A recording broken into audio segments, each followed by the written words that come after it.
The TVWAN News is proudly brought to you by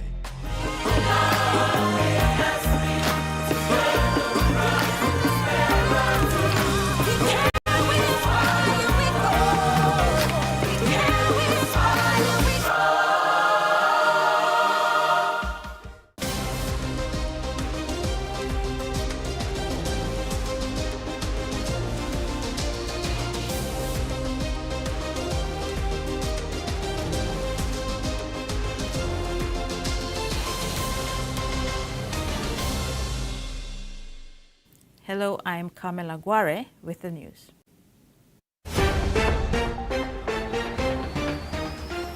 In this edition, government welcomes Supreme Court decision, PNG strengthens marine laws, and PNG Baramandis records second win.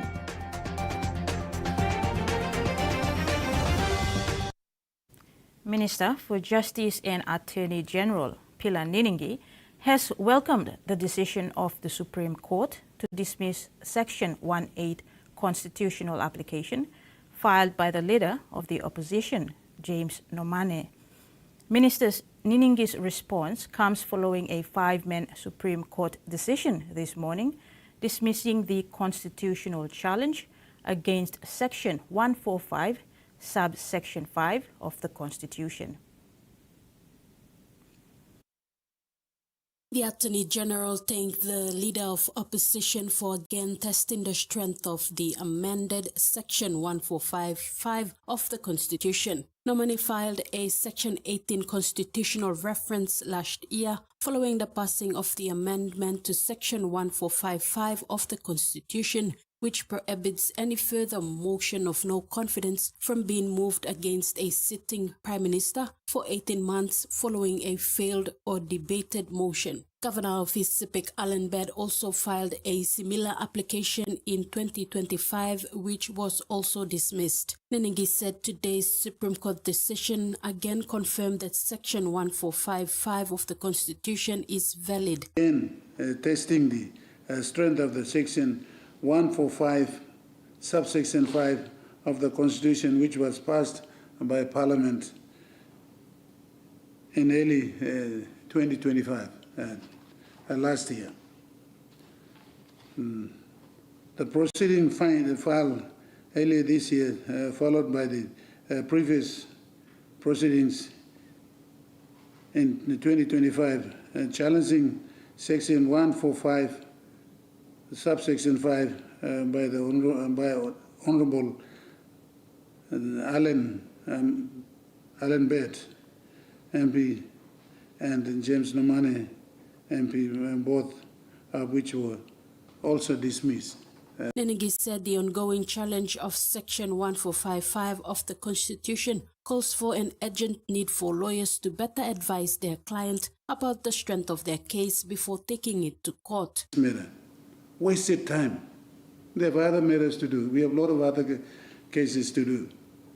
So I wanted to appeal to the lawyers to correctly advise what the strength of the case. Whether they have a case or they don't have a case, we have to correctly advise them. Meanwhile, the Supreme Court ruled that many of the issues raised by opposition leader James Nomane had already been addressed in earlier Supreme Court decisions, particularly the Bed case and the earlier Nomane case, making the present application without merit. The court found that the application was not raising any new significant constitutional issues and that the application had no reasonable prospect of succeeding. Tracy Pa, TVWAN News. Papua New Guinea agencies tasked with addressing compliance gaps that led to the country being grey-listed are working around the clock to prepare a first draft report due in June ahead of a presentation in September at an initial meeting with the Financial Action Task Force. Acting Public Prosecutor Helen Roa Lakona revealed this while providing an update on PNG's progress towards exiting the grey list. Agencies are currently working overtime, focusing on strengthening systems, implementing the strategic implementation plan, and ensuring that regulations are effective. This is to prepare a first draft report due in June, ahead of a presentation in September at an initial meeting with the Financial Action Task Force. In terms of the progress, we've been given an action plan that all Papua New Guinea agencies are working towards, and OPP is part of the law enforcement team where we are working to increase money laundering prosecutions and also to increase non-conviction based actions under the Proceeds of Crime Act.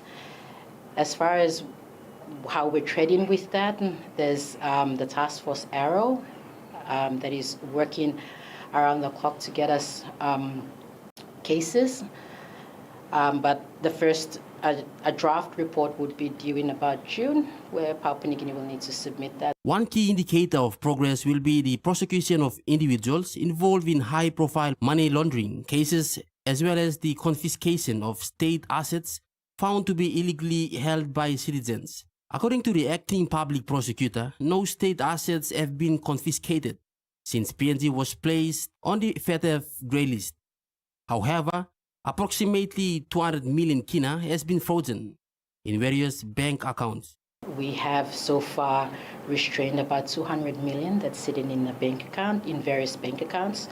That matter has gone through various applications, and we are slowly treading towards at least an application for forfeiture. She noted that progress in these matters has been slow, largely due to ongoing legal applications by suspects. Other cases are pending awaiting investigation reports from the police before decisions can be made on whether they will proceed to prosecution or will be withdrawn. Michael Tamtipais, TVWAN News. Papua New Guinea is taking stronger steps to protect its ocean. At the Melanesian Ocean Summit in Port Moresby, scientists and government leaders explained why marine research must be better managed. They say the ocean is not just water, it's our food, our climate, and our future economy. The ocean is not just water, it's our food, our climate, and our future economy. Executive Dean at the University of Papua New Guinea School of Natural and Physical Sciences, Professor Talapan Kaluwin, told delegates that PNG needs a homegrown ocean policy. He explained that the country has more than 1,200 islands and some of the warmest seas in the world. These conditions affect weather, fisheries, and even the economy, so policies must be built on local science and community knowledge, not borrowed from overseas. Who are you doing this? This law is not meant for the government, it's meant for our own people. You're supposed to be protecting the interests of our own people, whether it's on economics and so on. And so that's basically just resemble that you're on an island in the Pacific. If you don't know the backyard of your own backyard, where you come from, then you have a problem here. Your research, you can actually dump it somewhere else, but that's where you come from. How do you do your research and how do you come with this issue? So when we're developing our ocean policy, those are some of the challenges that we looked into, our partnership with others as well. Professor Simon Sauli from UPNG warned that poor awareness is causing community tensions. He recalled villagers stopping a research vessel, fearing their resources were being taken away. He said PNG still lacks basic information about its marine life and called for faster permits, better infrastructure, and more training for students. Director of the National Ocean Office Secretary for Justice and Attorney General, Dr. Eric Kwa, explained how the government is tightening rules. He said all foreign researchers must sign legal agreements before collecting samples, include PNG scientists on board, and share credit in publications. The Marine Scientific Research Committee, made up of 18 agencies, must now approve all exploration licenses. Some of this research also leads to military data. Military come in their jurisdictions and they can use the data to do their planning on whatever. Big mining companies can use the data to look at what's been found. So it's not just a research that some scientists are trying to discover something. That information becomes relevant to other users as well. And so we are mindful about the ownership of that knowledge that is being created by this research and who owns it. So me play careful with this plan. These changes mean research will be more transparent and communities will know what is happening in their waters. Officials say the goal is to protect PNG's biodiversity, build local capacity, and make sure discoveries benefit the country. Together, the speaker said PNG's strengthened framework will keep marine research lawful, community-driven, and aligned with national priorities. They stressed that protecting the ocean is vital not only for science, but for the future of PNG's people and economy. Joanna Pile, TVWAN News. Children 5 years and below need to get their polio vaccination. The health team in Morobe province is calling on parents and guardians to ensure their children are protected from the highly contagious but vaccine-preventable disease of polio. Morobe province launched its third round of polio vaccination campaign on Tuesday, 5th May 2026. The highly contagious but vaccine-preventable disease of polio mainly affects children below 5 years of age by attacking their nervous system. This can either cause paralysis or death. While polio has been eradicated in most parts of the world, it was found in PNG in 2018, then in May 2025. This subsequently set off the nationwide supplementary immunization activity on August 11, 2025, where the focus was on children under the age of 10. This third round of polio immunization campaign, however, focuses on children 5 years and below. In the first and second round, we were supposed to vaccinate at least 95% and above, but unfortunately, Morobe province didn't make it to 95, but we did well, scoring 80.1% in our first round. In the second round, we started off in October and we scored 78%, which was below 80 and even below 95%. That is why, because we had a high number of children that were not vaccinated, and also we had some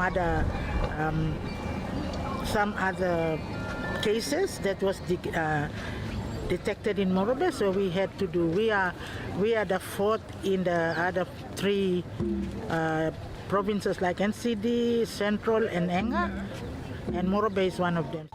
It is estimated that over 140,000 children are 5 years and below in Morobe province. Hence, parents and the community are urged to make sure they get immunized because health is everyone's responsibility. The Butibam Road in Lays Morobe province will be temporarily closed for 2 weeks. The contractor upgrading the road, Dekenai Constructions, has informed the Lay Chamber of Commerce and Industry that 2 weeks from May 13th, Butibam Road will be closed to all traffic except for local residents only. The closure is necessary to facilitate critical works and will remain closed for approximately 3 months. Heavy vehicles and non-residents will not be permitted and will be diverted in accordance with the approved traffic guidance scheme. The Butibam Road is undergoing upgrading, stabilization and concrete surfacing from the Butibam Junction to Agatu and Agatu to Hingali. 4 defective PMV buses operating from Morata to Waigani route were impounded by police on Tuesday, May 12th, for having defective lights. National Capital District and Central Province Commander Benjamin Turi said the street eviction operation is ongoing and PMV owners are warned to fix their buses or face further action. And City and Central Commander Benjamin Turi said police operations have slowed down, allowing many detective vehicles back on the roads. Turi blamed the slowdown on commanders and officers failing to ensure their members actively continue the operation. He made the comments following the impoundment of 4 detective PNV buses on Tuesday, May 12. He said traffic operations in the city and central province are still ongoing and police are making arrests and impounding defective vehicles. Those vehicle drivers and owners who are playing hide and seek will still be caught because Port Moresby is a small city and police communication is effective. Commander Turi said the daily impounding of vehicles shows that police and RTA officers are working and will continue to do so. He urged vehicle owners to repair defective vehicles before putting them on the road and reminded transport operators to secure PNV permits before operating buses, taxis, and other public transport vehicles. Turi further thanked those who adhere to traffic awareness and called on others to do the same. Tracy Pa, TVWAN News. This is TVWAN News. Among stories after the break, new classrooms opened at Manyanda and mom graduates against the odds.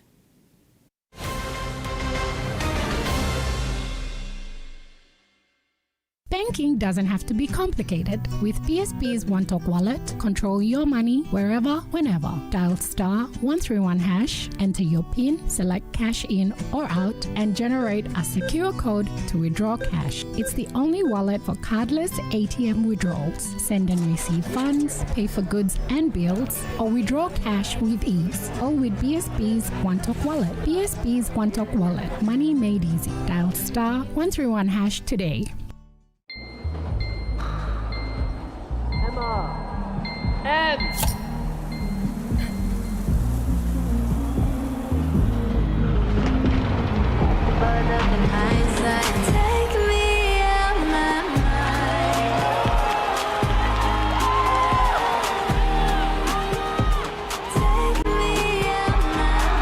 When you're all in, anything can happen. Grab a Coca-Cola and enjoy the moment. A true champion is measured by their courage, their determination, and their passion to never give up and to always keep trying. With a delicious Milo and milk taste and added nutrients, Milo and milk is a great way to fuel our little champions with nourishing energy every day. Because true champions give it their all. Milo, PNG and Mia. Find PNG made.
Citrus Blast uses stain-fighting active particles to remove dirt, grease and stains from your family's washing with less scrubbing and rubbing, reducing wear and tear and saving you time.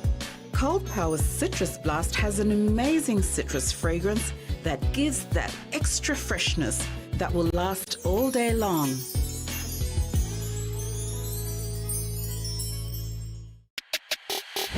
You have to meet my best friend. She's the sweetest. Hey, check out my hair. Which one? The one on your head or the one in the sink? Relax. Next time, Just use the Mega Growth Anti-Damage Relaxer. It's infused with wonder oils and conditioning proteins for visibly less hair breakage after retouching. Now your hair looks great. Thank you. Mega Growth Anti-Damage No Light Cream Relaxer for visibly less hair breakage after retouching. Welcome back. 66 water catchment tanks have been installed across 18 locations, benefiting 15,000 people in the East Sepik province. These tanks were delivered through an initiative under the PNG Australia partnership with the East Sepik Provincial Administration to improve access to safe, reliable drinking water in communities. The initiative forms part of a community-led program where provinces identify and plan development projects based on local priorities. At Mao Community Market on Wewak's East Coast, where 4 9,000-litre tanks have been installed alongside a market structure, stakeholders and community members shared how the new facilities are supporting daily markets and boosting livelihoods. The International Organization for Migration in PNG has reaffirmed its commitment to supporting communities affected by Tropical Cyclone Myla following recent field missions by IOM PNG Chief of Mission David Arnold to the autonomous region of Bougainville and East New Britain province. The visits come as humanitarian operations continue across Papua New Guinea after Tropical Cyclone Myla caused widespread disaster. During the mission by the International Organization for Migration in PNG, Arnold met with provincial leaders, disaster management authorities, and affected communities to review ongoing government-led response efforts, assess humanitarian needs, and discuss recovery priorities. The visits come as humanitarian operations continue across PNG after Tropical Cyclone Myla caused widespread flooding, landslides, coastal inundation, strong winds, and significant damage to homes, schools, food gardens, water sources, and critical infrastructure across affected provinces, including Arob, East New Britain, Milne Bay, Morobe, and West New Britain. East New Britain Governor Michael Marum acknowledged IOM's continued support to the cyclone response efforts, particularly in field assessments, coordination, operational planning, and the delivery of humanitarian assistance to affected communities. At the national level, IOM has supported NDC through the National Emergency Operations Center on information management, including the deployment of mobile data collection tools and the development of analytical dashboards to support coordination, response planning, and decision-making. With support from the United States government, the Australian government, and the government of New Zealand, IOM released approximately 2,000 emergency shelter kits, non-food item kits, and dignity kits from its prepositioned hub in Lae to cyclone-affected provinces. Jasmine Jack, TVWAN News. A Papua New Guinean law firm, Lane Lawyers, has officially rebranded as PNG Pacific Legal Network, marking a new phase of growth and expansion in its legal services offering. The transition reflects the firm's integration as a member of the broader Pacific Legal Network, while maintaining its strong local foundation and commitment to delivering legal services in PNG. The firm continues to be led by Papua New Guinean partners Eunice Noki and Tony Noki, who have built a strong reputation for delivering high-quality legal services across litigation, commercial law, and advisory work. Manyanda Primary School in the Watut LLG of Bulolo District celebrated the opening of 2 new classrooms recently. The 2-in-1 classroom was funded by the Bulolo DDA and the 4-in-1 double classroom funded by the Morobe provincial government. The 2-in-1 classroom was built using funds allocated by the Bulolo DDA through its initiative to allocate 50,000 kina to each of the 33 primary and high schools across the district, a total investment of 1.65 million kina. The 2-in-1 classroom at Manyanda Primary School is a result of the Bulolo DDA's strategy to invest in education infrastructure across the district under the guidance of Bulolo MP Sam Basil Jr. This is the classroom if you're looking lab. No Utasol Kisim. You got 33 plus school inside the Bulolo district, all gonna receive 50,000 kina each. You high school or you high school or you secondary school, you know, above 50,000, all gonna 50,000 across the board. Because you may look out in 4 Blakonat or district, you may not look out in 1 Blakonat as well. So you may come a fair look at that. So 50,000 each. Morobe Provincial Senior Schools Officer Siling Awasa, who officiated in the event, outlined the education roadmap of the province with plans for Manyanda Primary School to transition into a junior high school. He emphasized that the school must first meet key requirements, including the construction of a science laboratory, 5 teacher houses, and staff room by September 2026 before a junior high school status is granted to this school.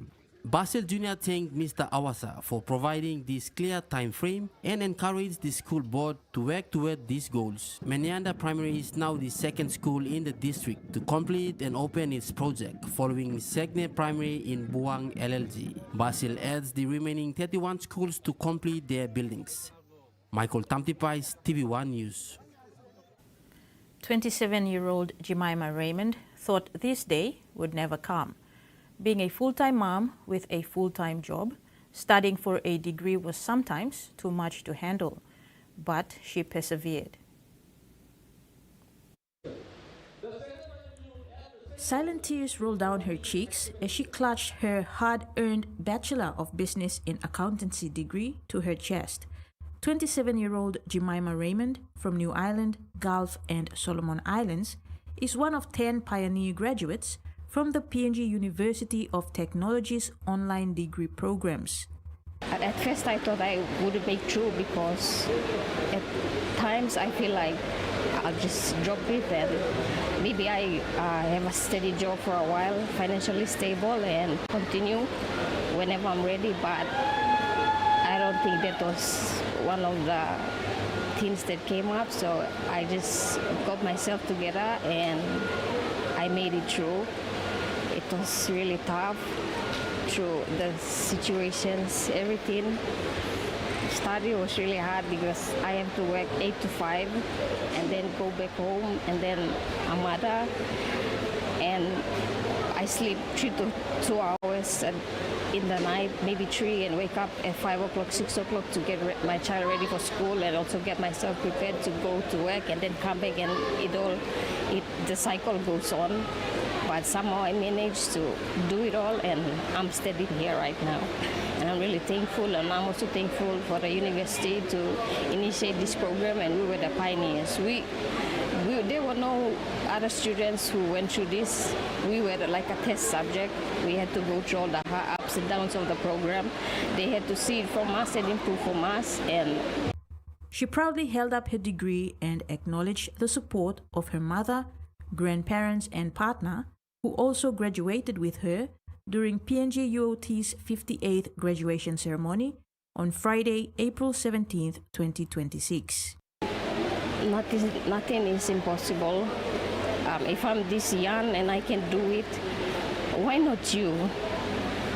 You can pull through anything. Nothing is impossible if you have God on your side. And so.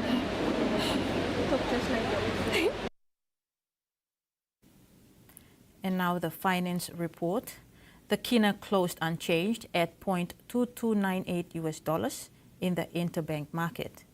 At Bank South Pacific, our kina was buying $0.2223, $0.3024 Australian dollars, $0.1816 euro, and 34.82 Japanese yen. Looking at commodity prices at New York close, coffee, crude oil, and copper closed higher, gold and cocoa closed lower, and palm oil closed the day unchanged.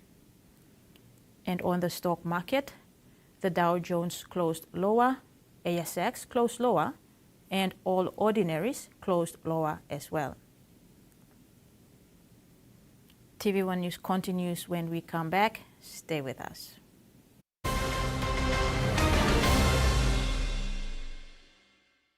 For too long, banking has felt out of reach for many. But now, PSP's One-Took Wallet is here to change that. Send and receive money, pay bills, and top up. It's your money, wherever, whenever. Because at PSP, we are committed to improving how our customers connect to our One-Toks, to our family, to the ones we love. PSP's One-Took Wallet. Money made easy. Dial *131# for everyone.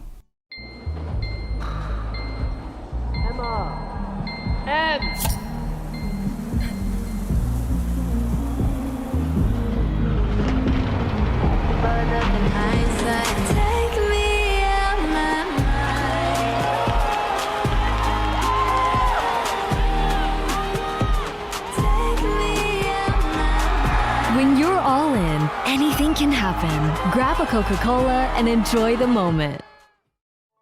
The PNG LNG project has now generated more than 30 billion kina for Papua New Guinea since production commenced.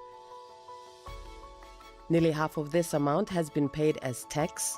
Equity distributions are paid to KPHL and MRDC based on the interest they hold. Tax is paid to the IRC, while development levies and royalties are paid to DPE. Kids in Papua New Guinea love to smile and spread joy. And when they smile, it lights up our world. Come on, Mom, it's you first. Do the 1, 2, 3. Wake up. Brush your teeth. Smile. Let's spread some smiles in PNG with Colgate. You sabi to awesome condom and one way where you can abrusim seek HIV, STI na unplanned pregnancy. Tingim, use him condom long right way. Stop safe na look out him you yet. Use him condom all get a time. Suppose you no sabe long HIV status long partner blog you or suppose you got plenty partner. Use him condom good all get a time. Long haborusim seek HIV, STI na unplanned pregnancies. Use him condom banisim you yet na future blog you. This platok sabe ikam long National AIDS Council Secretariat. Discover your home away from home at the Sidler Bay Hotel in Lorengau, Manus Province. Whether business or leisure, our modern amenities, delicious local cuisine, and serene surroundings will make you feel right at home. Book your stay now. Call 7496-3232 or email reservations@sidlerbayhotel.com.pg. Sidler Bay Hotel, where your Manus adventure begins.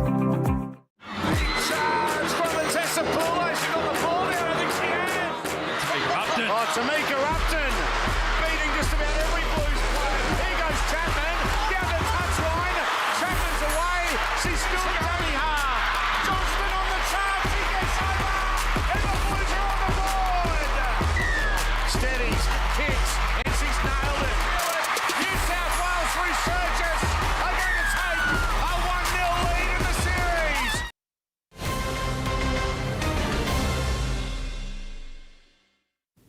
Thanks for staying with us. Turning abroad, 6 passengers from a cruise ship at the center of a deadly hantavirus outbreak are due to arrive in Perth tomorrow. The 4 Australian citizens, 1 Australian permanent resident and 1 New Zealand citizen had been evacuated from the MV Hondius cruise ship where cases of the severe respiratory illness were detected. The Department of Foreign Affairs and Trade has secured an suitable aircraft and crew to transport the 4 Australian citizens, the Australian permanent resident and the New Zealand citizen from where they are now in the Netherlands to Australia. That aircraft is due to land at 4 o'clock Eastern Standard Time in the Netherlands, and due to take off from the Netherlands at about 5:30 p.m. today, Sydney or Canberra time as well, and will land in Perth sometime tomorrow. Obviously, Foreign Affairs and Trade have also secured all of the necessary clearances and approvals to travel from the Netherlands to Perth. It is still the intention of the government, still the arrangement is that flight that plane will land at RAF Base Pearce, just northeast of Perth, and I'll come to some of those arrangements. The 6 passengers are still in good health. They have all tested negative for hantavirus and are showing no symptoms as well. All passengers and all crew members will travel this flight for its duration in full PPE. There are very strict conditions about the flight, about the landing, and about the quarantine arrangements at Bullsbrook, which have been developed by our Centre for Disease Control and approved and endorsed over the last little while by the AHPC, the Australian Health Protection Committee, which is essentially the committee of all of the jurisdictional chief health officers, chaired by the Commonwealth Chief Medical Officer. Australians can have very high confidence that we are doing everything to ensure that this repatriation of those 6 passengers is undertaken completely safely. The Australian federal budget contains more than $500 million over 5 years for measures targeting hate speech and extremism in the wake of the Bondi Beach terror attack. And it includes new money to bolster security at Jewish schools, synagogues, and other sites to guard against unprecedented threats. Months on from the Bondi Beach terror attack, safety fears within the Jewish community haven't abated. We would love to live in an Australia where no community was being targeted, but that's not the reality we have. The budget contains more than $600 million to tackle violent extremism, anti-Semitism and provide extra security. In addition to the $280 million already announced after the Bondi attack, the budget includes $141 million in new money to support Jewish organisations and the Bondi community. This one's above politics, so from my perspective it's very good that the federal government has provided some additional money for the grieving communities of New South Wales as we are recovering from the worst terror atrocity in Australia. Jewish schools, sporting facilities and synagogues will be among those sharing in the new funding. For security infrastructure like fencing and blast-proof doors, shatterproof windows, CCTV cameras and the like, quite frankly, we would rather do without the money and not have an anti-Semitism problem. The Royal Commission has heard the Jewish community is having to spend an increasing amount of money for security, and it's coming at the expense of core activities such as aged care and community outreach. The government says the budget will go some way to filling the funding gap. When we have to deal with hate speech, violence, real trauma going on a daily basis to us and to our families, it distracts us from that work. We want to do that work again. A funding boost that's cold comfort for a community still in shock. The Northern Territory government has introduced its new child protection laws to Parliament, saying the changes will prioritise safety and protect children from harm. The government also announced a separate review into the Territory's child protection system to be led by a former New South Wales Police Commissioner. Walking in with a plan to shake things up. Today we're introducing legislation that for the first time will place safety above all other consideration when it comes to the care and protection of children. The changes put forward weeks after the alleged abduction and murder of a little girl in Alice Springs. Robin Carl saying the new laws have been in the works for a year. There is a universal principle that will be applied to every single child, and in addition to that universal principle, there are principles that will relate specifically to Aboriginal children, recognising that for Aboriginal children there is a very special kinship and cultural relationship to country that needs to be included in the consideration. Currently, an Aboriginal child placement principle applies, meaning if a child needs to be removed from their parents, they are placed with an extended family member, then an Aboriginal person in their community, then any other Aboriginal person. Under the proposed laws, if not with family, children only have to be placed in close proximity to their family and community. Is the Aboriginal child placement principle being removed? Absolutely not. If the minister has any evidence to prove that the Aboriginal child placement principle was being put against safety, then she needs to come out and show Territorians that evidence. They have always said, yeah, we think we know what's best for you. We think we know what's best for you. No, you don't know what is best for me and my children and our families. Also announced today, former New South Wales Police Commissioner Karen Webb will lead a review into the NT's child protection system alongside long-time Territory Public Servant Greg Shanahan. The review will look specifically at the department's handling of Kumanjai Little Baby's case before her death last month.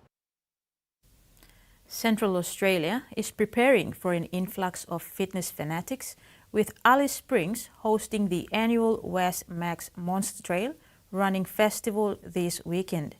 This year's sold-out festival has attracted more than 500 runners, and while many are keen to celebrate a fabulous community event, others are running the grueling trail as part of a personal journey. Then Mac, completing the 231-kilometre Sonder Monster, would be a dream come true. I've literally dreamt about this event a number of times and getting through, but also coming up short. After not finishing the punishing race last year, Sleep deprivation, dehydration, malnutrition, all sort of really took their toll. he's back for redemption, taking up running to cope with the death of his baby boy, which is proving a powerful motivator. You know, along the way, it became not only about him, but all children that have been taken before their time. He says the recent loss of Kumanjai Little Baby adds significance to his run. She's now part of our team, and we'll be running for her as well. Ben says running is his way of connecting to country and healing, but he also says the multi-race event brings everyone together in a show of community strength. It's a sentiment shared by others too. The vibe and the community spirit of the Monster, I think, is what people love the most and people come back for. I think it's one of those hidden secrets of Alice, the community spirit that exists here. I think it's one of the main reasons why people say that they're going to come up for 6 weeks and stay for 6 years or 6 decades. Another Alice Springs volunteer-led event, uniting the community for better. This is TVWAN News. Later in sports, Barras record second win and Hunters struggle as season continues.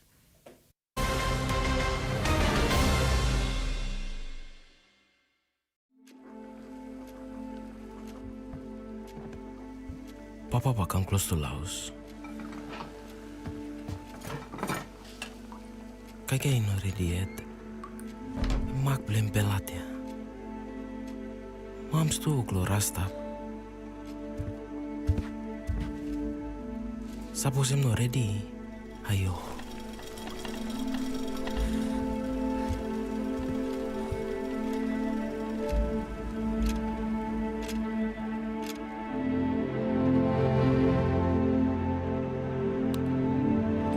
Mia mama's lepas him lo paps. I'm sure I'm way beli me all kita.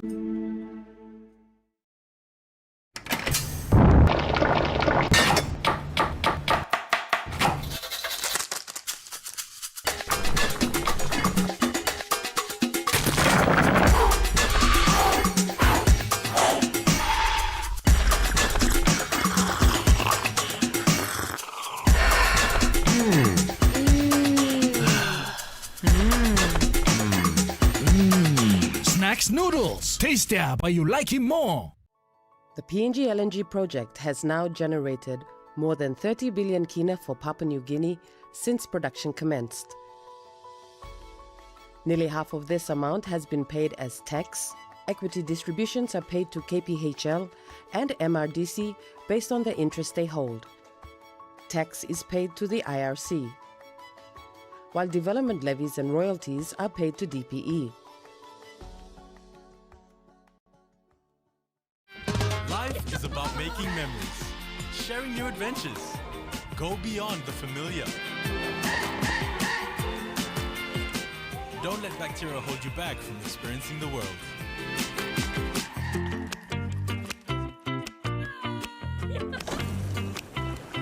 Protex uses natural antibacterial protection with flaxseed oil and eliminates 99.9% of bacteria. Free yourself. Go beyond with Protex. Meet UmiPay, your digital wallet from TISA Bank. Your gateway to seamless transactions. Withdraw cash anytime at your nearest TISA agent. Send money to family and friends anytime, anywhere. Top up and pay with just a scan. From taxis to coffee and small businesses, UmiPay makes every payment simple. UmiPay, powered by TISA Bank. So wherever you're watching from around the country, the PNG Hunters are playing host to the visitors to South Logan Magpies. Let's sit back, relax, and enjoy some intriguing rugby league action here. Oh, beautiful ball. Rory, support on the outside, beautiful pass. Milford. And Milford goes the on. line. Busting the defense, runs away. Big run. Right back, big run there from the captain. Is he over? He's over. Yeah, Captain Courageous Ilan was fresh over. I feel like God is giving me this opportunity. 6 strangers give up everything to become Amish. Ew. I'm escorting you off the property. Kidding me right now? Suddenly Amish, tonight 9:30 on TLC.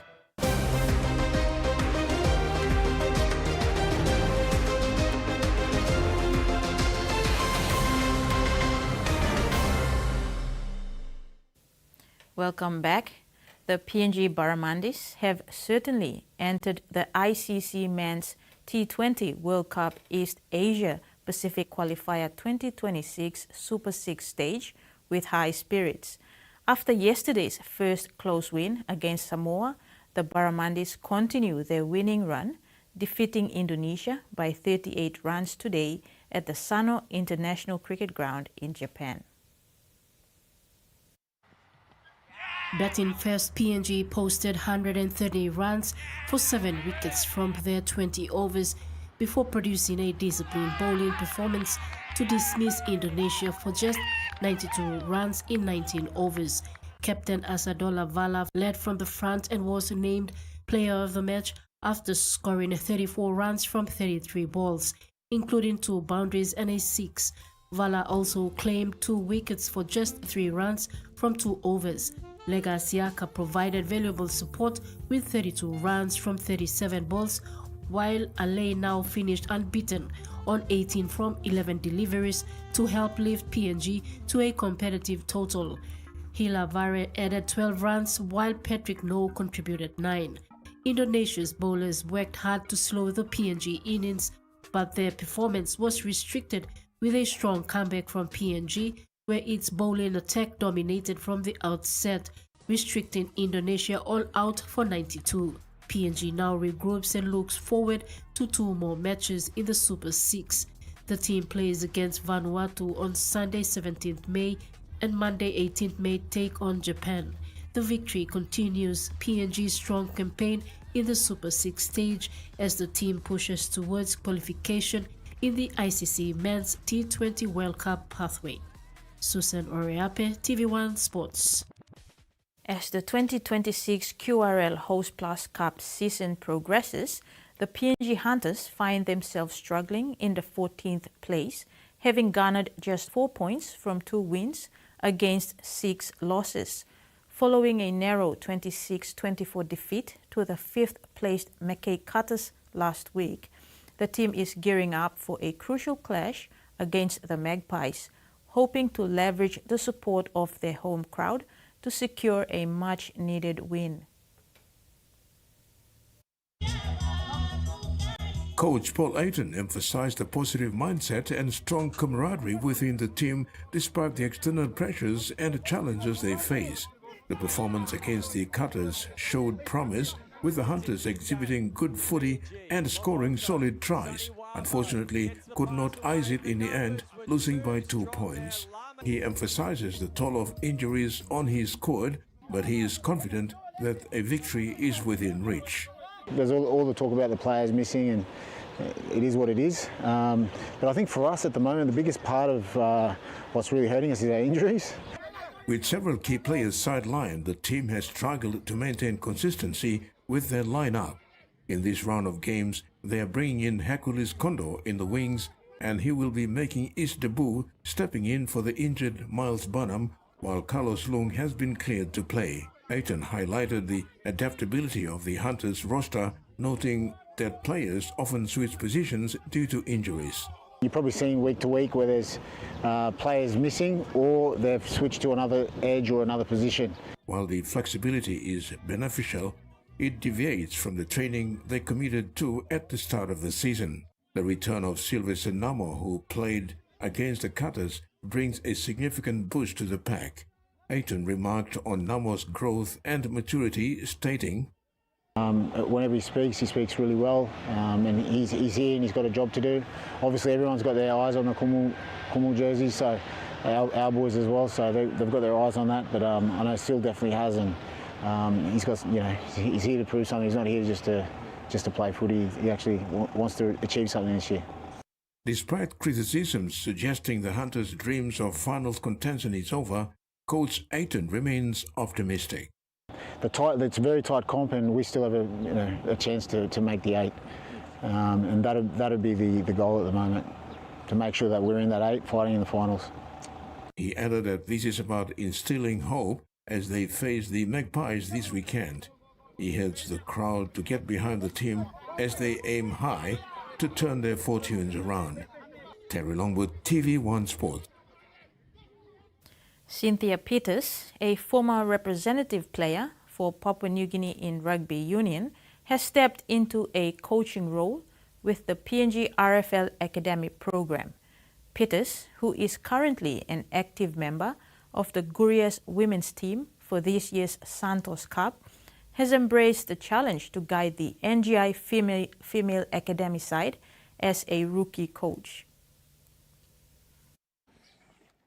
Former PNG RFU 7s and 15s half Cynthia Peters is relishing a new leadership role as coach for the NGI Open Female Academy team.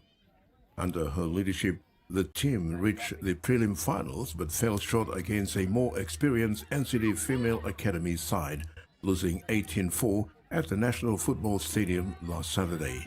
Reflecting on the game, Peters expressed her thoughts on the dual role of playing and coaching. Coaching role been hard like, but then me adapt to our coaching because currently I'm still player, so time come to coaching sama something nilai sama something kan sa me still play, but kan sa miserim experience lo me want all students so easy straight lo communicate one time all because it's age now me plus start lang. Despite not advancing to the finals, Peters conveyed her pride in the team for reaching the semi-finals. Yes, game that me pa expect him lang, but me pa still proud because me pa kamantap lo semi or finals, so me pa lost 18-4.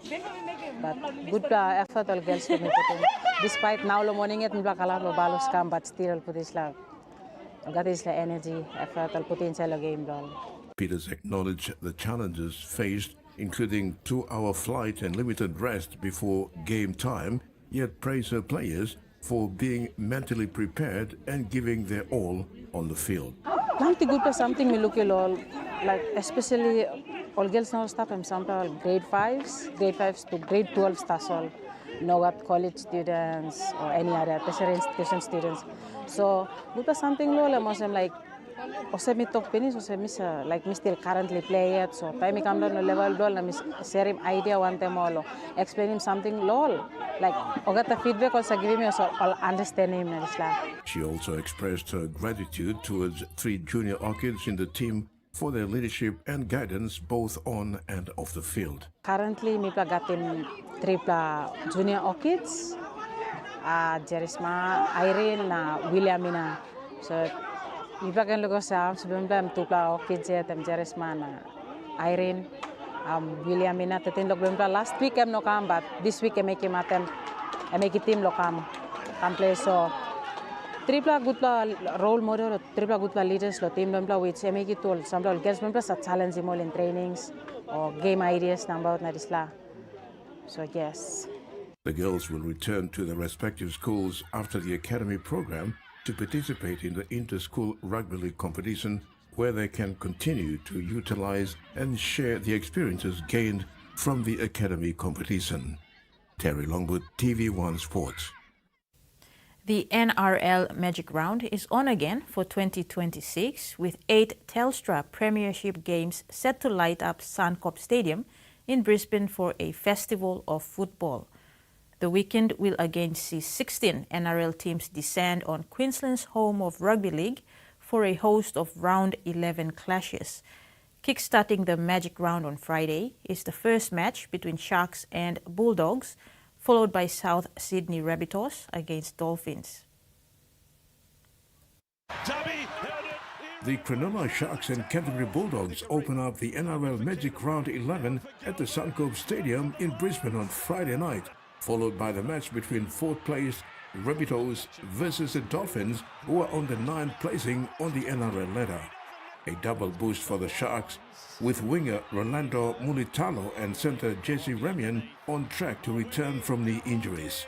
NRL's longest consecutive game streak will come to an end after Blake Braley was ruled out of Friday night's match due to a head knock injury. Jaden Barrell will start at hooker, while Cam McGuinness has also been ruled out due to an ankle injury. The Bulldogs have made some late changes, with Sam Hughes ruled out with an injury and Josh Karen succumbing to a rib injury. Canterbury will welcome back a host of big names in 5'8", Matt Burton on track, and prop Max King to return from a broken jaw. Tuala coming through, dropped and taken. Rabbitohs' Latrell Mitchell is pushing to return from injury and remains in the starting side after missing last week's win over the Cronulla Sharks. Latrell Sigwalt will come back into the centres if Mitchell is ruled out. No luck for Alex Johnson, who succumbed to a leg injury he sustained last Saturday. Dolphins' Kurt Donahue has been listed in the reserves as he pushes to return from a niggling hamstring injury, and that has hampered him in recent weeks. The versatile forward will likely come on to the 6-man bench if he is cleared to play. Terry Longwood, TVWAN Sports. It's crunch time in Game 2 of the Women's State of Origin Series tonight. The Blues prevailed 11 points to 6 in a close and record-breaking Game 1, where the result was in the balance until the final moments. After a hard-fought victory over Queensland, the New South Wales Blues are aiming to wrap up the Women's Series at Suncorp Stadium. The Queensland Maroons women, however, will be hoping to break a hoodoo of their own, having not won at Suncorp Stadium under the State of Origin banner. Skipper Tamika Upton and her team will be taking inspiration from past pioneering Queensland teams who were able to find success at the venue during the Interstate Challenge era. Both teams come into the match that will kick off a few days ahead of the Magic Round with settle-in lineups and injury-forced changes in both teams. Old Maori star and Jillaroos forward Rima Butler come into the 17 for the Blues for her State of Origin debut in place of Tiana Penitani-Gray, who has sustained a knee injury, with Maroons coach Nathan Cross recalling Indigenous All-Stars rep Jasmine Peters for the injured Phoenix Rain Hippie, who suffered a hamstring injury in her Game 1 debut. With Game 3 also played in Queensland at the Gold Coast Seabar Super Stadium, John Strange and his team will be hoping they can silence the home crowd. Terry Longwood, TV1 Sports. And now the weather forecast.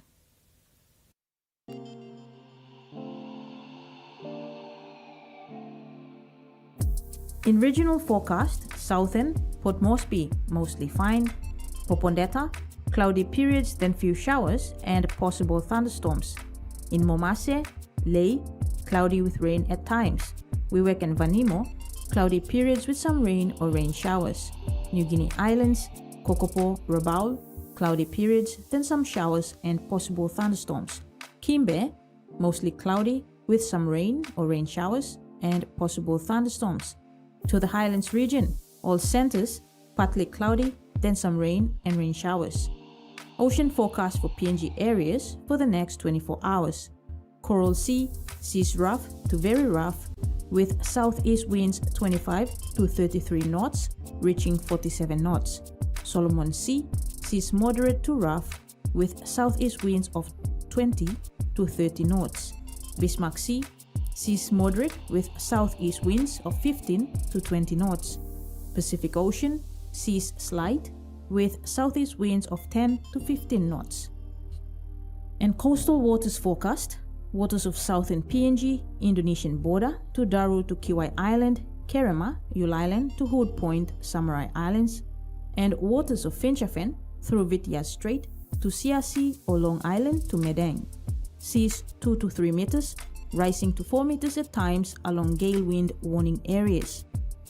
Waters of Manus and its western group of islands, and waters of New Ireland to New Britain, seas 1 to 2 meters.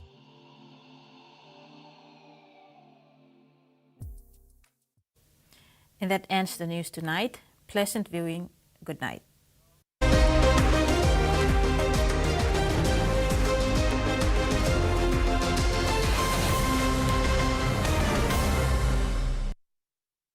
The TVWAN News was proudly brought to you by